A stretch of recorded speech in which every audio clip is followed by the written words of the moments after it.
Donc nous voilà encore sur une autre vidéo. Donc je vous ai montré comment, à partir d'un cours déjà existant, comment on peut rentrer dans le mode édition pour pouvoir le modifier et l'améliorer. Là, sur cette vidéo-là, ça sera plutôt consacré à créer le premier cours et à faire sa mise en page.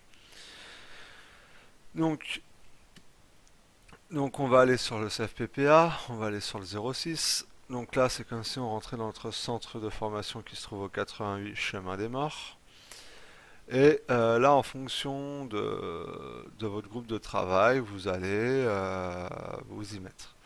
Donc moi, pour pas déranger l'activité qui a été construite déjà, je vais me mettre sur une formation qui n'existe pas encore, CS collaborateur du paysage. Je clique dessus et là, vous voyez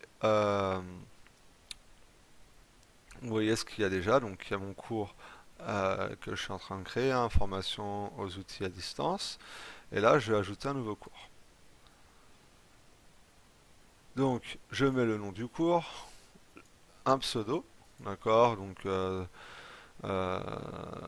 souvent on prend les premières lettres s'il y a un espacement ou les trois premières lettres du cours. Voilà, par exemple, afficher, donc cacher ou afficher. Donc ça, c'est vous qui choisissez.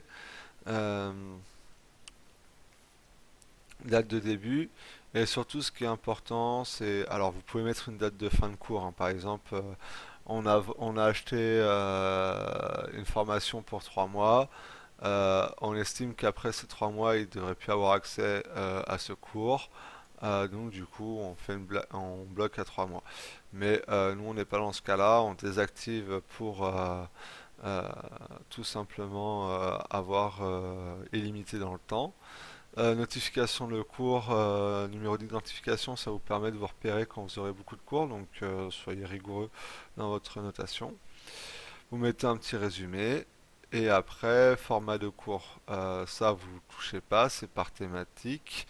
Alors, moi ce que j'aime bien, c'est une session par onglet. Je vous montrerai pourquoi, je vais laisser la thématique.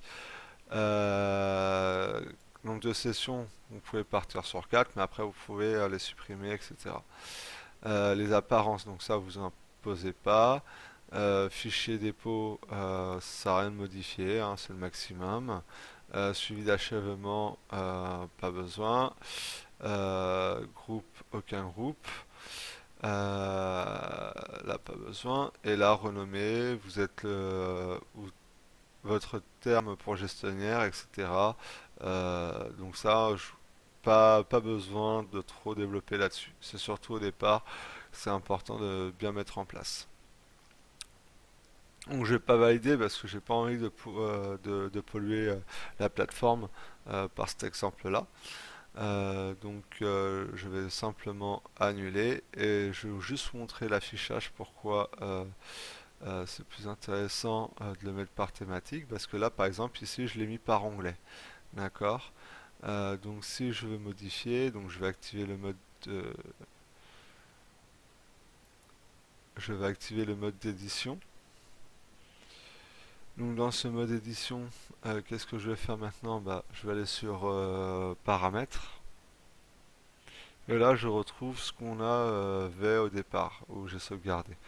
Et là, vous allez sur format du cours, donc sélection par onglet, et on avait, comment dire, thématique. Donc là, je vais remettre sur thématique, je vais faire enregistrer, afficher. Ah, vous voyez, en fait, bah, si c'est par thématique, bah, je dois tout descendre pour avoir mon cours. Donc je trouve ça pas pratique. Donc c'est pour ça qu'il est important, je trouve, de le mettre en onglet. Euh, donc euh, voilà, format du cours, thématique, section par onglet, enregistrer et afficher. Vous voyez, c'est beaucoup plus esthétique. J'ai mon information principale et après j'ai tous mes onglets et si je peux rajouter une section si j'ai besoin. Donc voilà, euh, j'ai fait une bonne partie de la présentation du Moodle. Euh, il y aura encore comment mettre les permissions. Ça, je le ferai au dernier moment, ensemble, le lundi après-midi. Donc je vous remercie de m'avoir écouté et bon visionnage.